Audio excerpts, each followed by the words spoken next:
In science and technology, technical expertise is essential, but it's the power skills that set transformational leaders apart. Skills like communication, adaptability, and collaboration are increasingly recognized as critical for driving innovation and strategic success. Yet, science and tech leaders may find themselves challenged to develop these human centric capabilities at the pace demanded by today's environment. The good news, there are very specific and sophisticated ways in which AI can help leaders bridge these gaps. That's why I'm excited about today's conversation. Our guest is Gwen Acton, CEO of Vivo Group. Gwen partners with organizations of all sizes to strengthen influential leadership practices for greater strategic performance and innovation. What makes Gwen's approach unique is how she integrates AI into the leadership development program, offering cutting edge solutions that enhance decision making, accelerate growth, and drive sustainable success. Gwen, welcome to the AI+HI project. Thank you so much. It's great to be here. Science and technology leaders have plenty of strengths, but they tend to struggle with power skills. Why do you think that is? I think it's a number of factors. One factor is their training. Most scientists and engineers are trained for those technical skills, and often that technical training doesn't include the power or people or interpersonal skills that are so important for leadership. And so, I mean, the good news is that scientists and engineers, it's not about their ability to learn those skills, but it's just about not having been exposed to them. A second piece is around their interests. Many scientists and engineers got into science and technology because they like solving the technical problems. And what happens in many cases is they end up being put into these leadership roles or promoted into these leadership roles. And all of a sudden, they have to have some of these power skills or people skills in order to be effective. But it's not, they didn't become scientists and engineers because they were people. But all of a sudden, leadership really requires those skills. And again, the good news here is that scientists and engineers are able to learn these skills just as they were able to learn the skills, that the technical skills, when they realize this is just a learnable skill set. These are things that they can learn. And then the third, I'd say, really the culture of many science and technology companies really emphasizes those technical skills, especially obviously at the individual contributor level. You need those technical skills, but most leaders are promoted into their leadership positions because of those technical skills and are rewarded for those technical skills. Many companies, they've invested a lot of money into the technical side, and sometimes that those crucial power skills are not. One of the reasons I work with companies is to really help them understand how much that impacts their ability to get things done. I know that the human resources folks understand that, and really translating it, it's great to have them as partners in these organizations, because they often recognize that it's those those leadership and power skills that are really affecting the ability of those scientists and engineers to be effective, because they need those skills, right, to get things done. Nobody's really doing work on their own. We have sometimes this idea of the scientist or engineer working on their own at a bench, but really the reality is they're sharing information, they're working together, they're collaborating. So those skills are incredibly important. So the good news is that scientists and engineers are really able to learn these skills, and I think AI is really helping in that as well, especially around these particular skills. And I think also, especially for scientists, there's the need to learn how to code switch, in the sense that in science communities and academic communities, there is a certain communication style that is preferred. Like, it is actually how you get things done with a certain communication style. And but when scientists are speaking to people who are not scientists, they have to switch the style. And so also having that flexibility of doing both. I've seen situations where a scientist who's really great at communication has challenges in scientific communities because they've learned this very accessible way of speaking that actually can undermine their credibility in a science context. And so it's also learning how to switch back and forth depending on who the audience is. Yeah, communication is always it always has to be directed at the audience that is listening. So absolutely, that is a challenge because, it's when you are a scientist or engineer, it's often that you are speaking a language that others don't speak. Literally, there are about as many new vocabulary words in an introductory, let's say, biology textbook as there are in an introductory Spanish textbook. And so, the vocabulary, the words are very different. And so going back and forth between what that audience needs to know. And that's true both outside the organization, but also within the organization. Because scientists, again, within an organization are not just working with other scientists, they're also working with the business folks and the finance folks and the human resources folks. So having that, you're absolutely right, being able to communicate to the right audience is hugely important. You've been using AI to help leaders grow and develop these skill sets. Let's dive into some of the most common power skills and how you use AI to support growth in each of these areas, and maybe even share some examples of what you've seen. The first one that I'm really intrigued by is I understand that you've been using AI to help leaders learn active listening. Can you show us what that looks like? Yeah, there are many ways AI can be helpful for leaders to develop these power skills.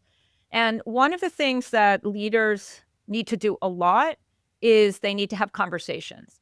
And active listening is an incredibly helpful tool, both in terms of gaining more information, learning more, but also strengthening relationships and as well as influencing others by listening to them. So it's one of the most powerful tools that leaders have in their toolkit to be able to learn, to be able to improve, to get that to receive feedback, etc. What often happens to scientists and engineers is, again, culturally, scientists and engineers often are taught to just be very to question anything that's given to them and to make sure everything is accurate. And sometimes that ability, that way we have of, and I am trained as a scientist, so I will say we, because I am trained this way. I have my PhD from MIT, which is where I learned a lot of these skills, is that we are trained to question, we are trained to make sure we get the right answer. That also means that, but as leaders, that conversational style we had when we were talking about the technical work, now as leaders, sometimes we need to be able to modulate that. And oftentimes we interrupt or we think we know the answer without listening. And so the tool that I have is one that allows leaders and managers to practice those conversations. I'm going to show you the one for active listening because I think it's just something we all know and realize that we need to be doing. But it's one of those things that, how do you get feedback? How do you know if you're doing it well? And this is a tool that allows leaders to practice and get feedback on their conversational skills. In this case, active listening. So let me go ahead and just show you because it's hard to describe this without actually demonstrating this. So this is what this is a scenario. You have an AI persona who is a scientist, and I am going to practice giving actively listening to this scientist. And I'm gonna make some mistakes so that you can see what kind of feedback I get after making these mistakes. It describes the situation here that one of James is my report. So I'm a leader of James, who's a scientist, and he has asked me. He has approached me. I've asked him to follow a protocol, and he has some questions about that protocol. So I'll go ahead and show you how this works, and afterwards, It's going to analyze this conversation and give me some feedback, some direct feedback that normally I wouldn't be able to get in a normal with an actual report. I know you told me to follow this new protocol, but I don't agree this is the right protocol to use for this experiment. So, James, this really is the right protocol to use. It's the one we need to use. So please use it. I'm not sure I understand why we have to switch now. We've been doing it a different way for months, and it's been working fine. Our What's the specific reason for the change? our client has requested it, so we really need to use it, James. That makes sense, I guess. So the client is driving this change, huh? What's Yes. the specific concern they're trying to address with this new protocol? Honestly, James, I don't know because it was determined by our business development folks. So I don't actually really know all the details for you.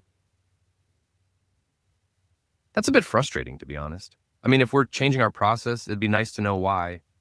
Can you at least check with them and get some more info for me?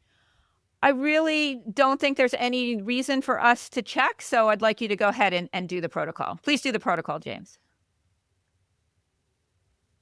I'm still not convinced this is the right way to go. Can you just, confirm with me that you're okay with me pushing back on this if it doesn't work out? I'd rather you just do it without pushing back, but I would like you to start by doing it and trying it this way. Yes. I'll give it a shot, but I'm still a bit skeptical.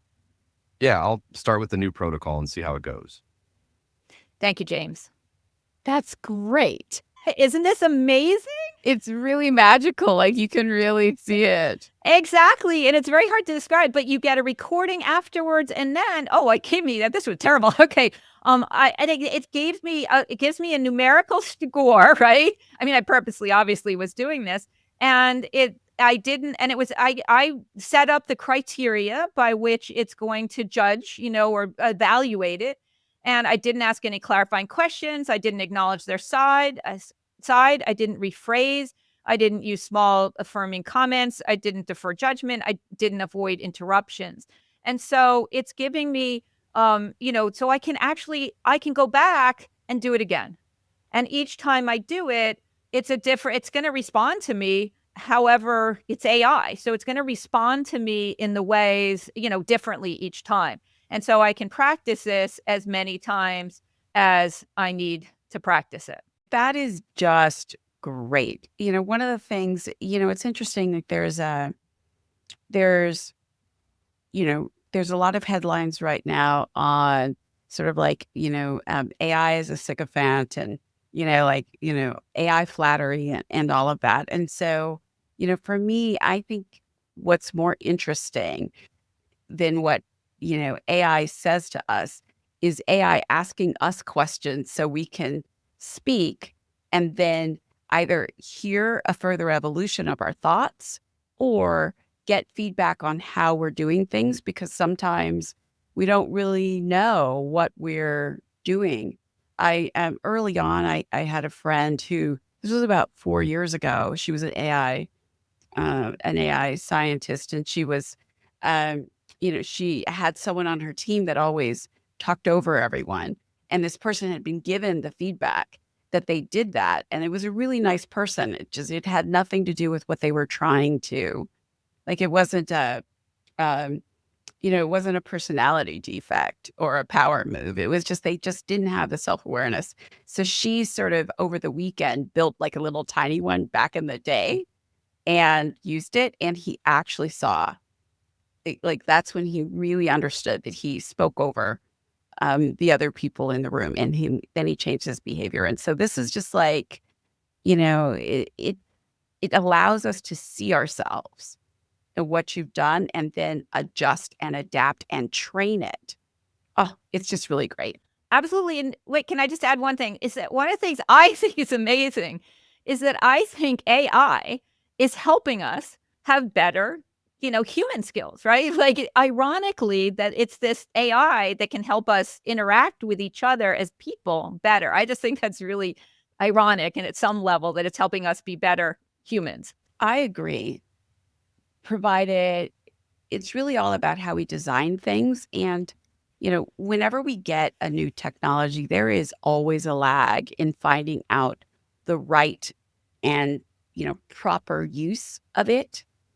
It took quite some time, for example, for there to be seatbelts in cars. Most people think seatbelts were always there. They weren't.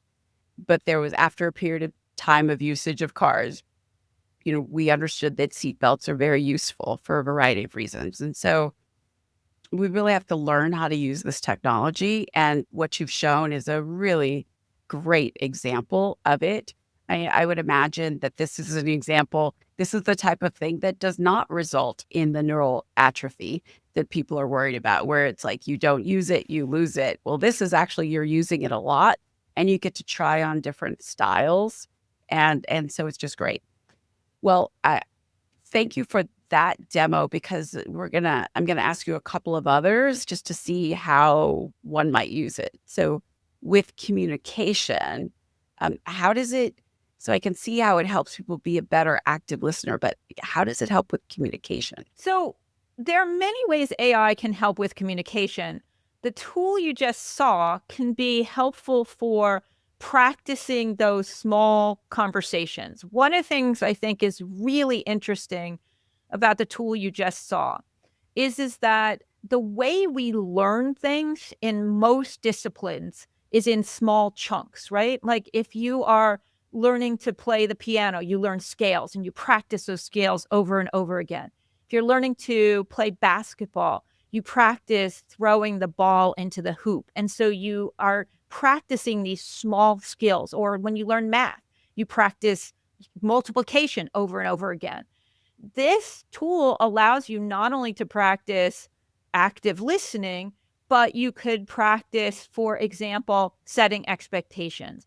You can practice how do I articulate, or you could practice stating your vision, or you could practice, for example, how do I convey bad news? That's one of the things when you were just mentioning, all the ways leaders, even with all the AI, leaders still need to have conversations with other human beings. Regardless of the AI, humans are still part of this. For example, if you have to convey information about an employee that has left, let's say, you need to tell the other employees. The AI tool will allow you to practice and get feedback on how well you have done that. So, yeah, so many different ways. Now, AI can be helpful in other ways besides the tool we're using. Obviously, you can also get ideas for how to frame things and to position things. Specific wording you can get from the LLMs, such as Chat GPT. You can put in a prompt like how can I set expectations in a meeting for the fact that we should all be off our screens. So the combination of the tool I showed you around conversations with also getting coaching from AI is a powerful combination for getting specific suggestions, running things by the AI, and then actually practicing them. Very, very powerful. Let me ask you a question though. You know, uh, so much has to do with how things are trained. So what is the training basis of this? Is it sort of like, the top 100 theories on what makes communication effective? Like how is it trained to be able to give communication back? Because also, like for example, uh, different different people are judged different ways for the same communication style. So how does that get accounted for? So the way we've been using it is around our you yeah, you're absolutely right. So one thing about AI in general is garbage in, garbage out, right? So how you interact and work with I think at this stage where we are now is incredibly important. So yes, I almost think I was just saying this to somebody who's just started a tech company that's combining biology and AI. And I was saying when I use AI, I think of it as almost like a musical instrument that I'm putting some input in, it's giving me some input back. then I'm revising things to make it be what it should be. So in terms of the models and something like the conversational tools, this particular tool works well because it's giving you a numerical evaluation by having a model. So the model I put in there was you were being evaluated, the one you saw, for example, asking questions. Because the model I teach, so for example, I include active listening in the book I wrote, Leadership for Scientists and Engineers, and asking questions, reframing, showing that you're listening. Those are all suggestions for that model for active listening. So what's great about this model is an organization can tailor this to their particular needs. If they have a particular model, they can tailor this tool to their model, because I think there are different models, and I think they work well in different situations, and different companies emphasize different aspects of it. So yeah, that's what's amazing is that those criteria, when you saw that numerical score, that can be modified. So, what about adaptability? How can AI help us be more adaptable? So AI, well, obviously you saw being able to learn how to change your conversation patterns. That's a type of adaptability, right? Different other, again, there are many ways AI can be helpful. It can help train reports. So for example, you can, if not just the leader, but the leader's reports can use a conversation tool like this. You can get ideas from, AI for how to do things, strategic thinking, reminders, coaching, right? Leaders can get coaching from AI, suggestions. How do I deal with this in this situation? I think can be hugely helpful for adaptability. One of the things that's coming up soon is there's some early reports that are showing, or early studies that are showing, that while AI might really accelerate individual productivity, actually on the team side, it's dragging, it's dragging productivity. But the teams think that they are more productive. It's really interesting, and I think it ties to AI on a broken process just makes it break faster. And I don't think we actually teach people how to team.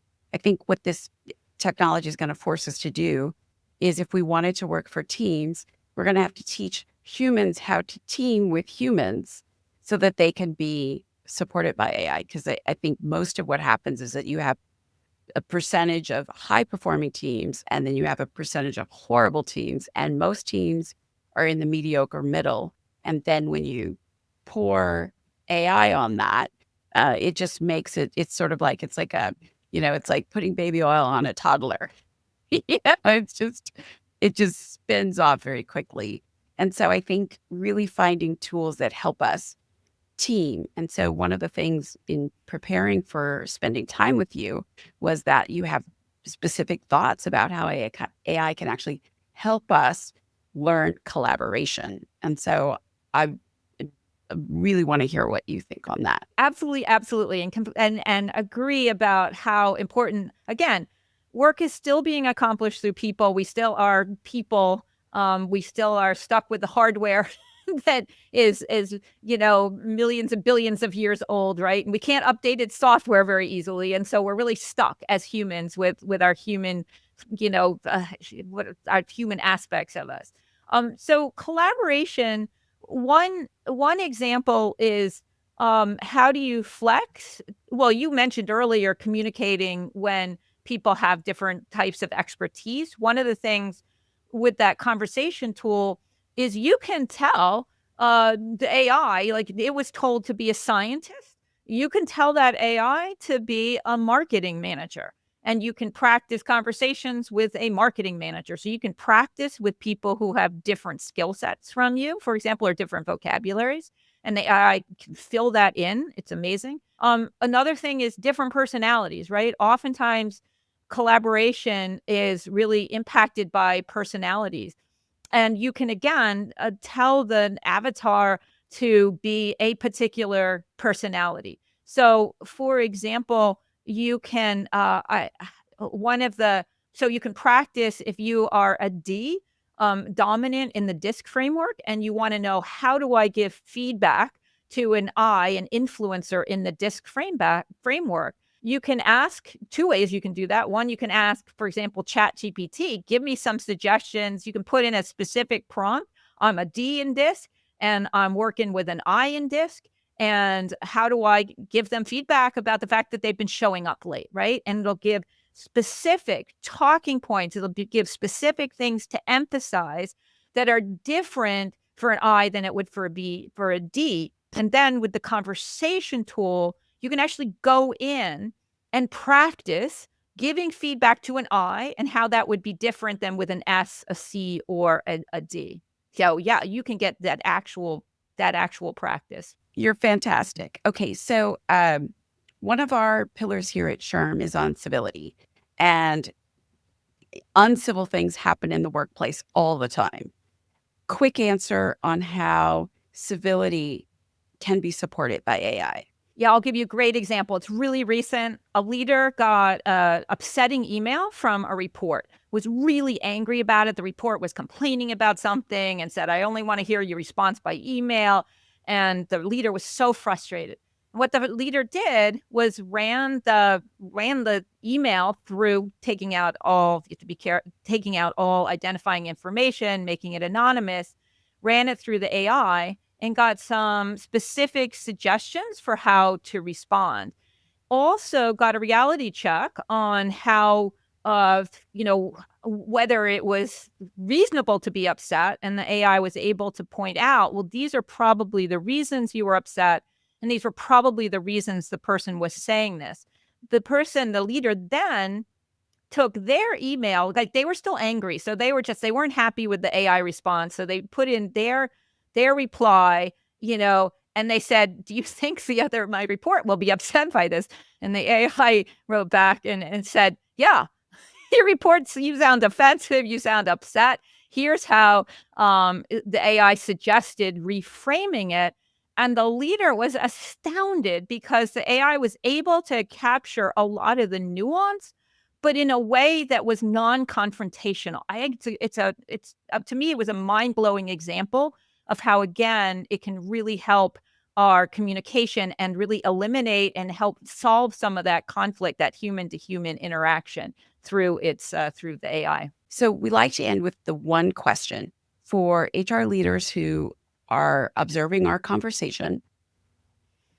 What do they do on Monday? What's the one thing that they could do on Monday to improve their power skills using AI? I would say, if they are not already, I'm just going to use ChatGPT as an example, but if they are not already using an LLM to be evaluating their communications and giving them suggestions for how to advise and support the members of their team, I would say there are many of these tools that you can use for free to experiment. You always have to be careful not to put any proprietary information in. It's not private unless you have established it's private. But to just experiment with it, I would say it is here, it is now. I think it can be incredibly helpful for the types of power skills we've talked about. But again, it's like an instrument that it gets better as you learn how to use it and experiment with it. So I guess I would say just play with it, experiment with it, because you can learn how to use it even more effectively by just experimenting. And that's it for this week's episode. Thank you to Gwen for sharing your insights and your experiences, and we'll catch you next time. Did you know our podcast is only one part of the AI+HI project? We also host an annual event featuring visionaries from the worlds of business, tech, and HR. Plus, we publish a weekly newsletter that includes topical articles and the latest research from SHRM, all to help you stay ahead of the trends. To sign up, just make your way to shrm.org/AI+HI. And you can also follow SHRM on social media for even more clips and stories. Like, share, and tell us how you're innovating towards a brighter future. SHRM.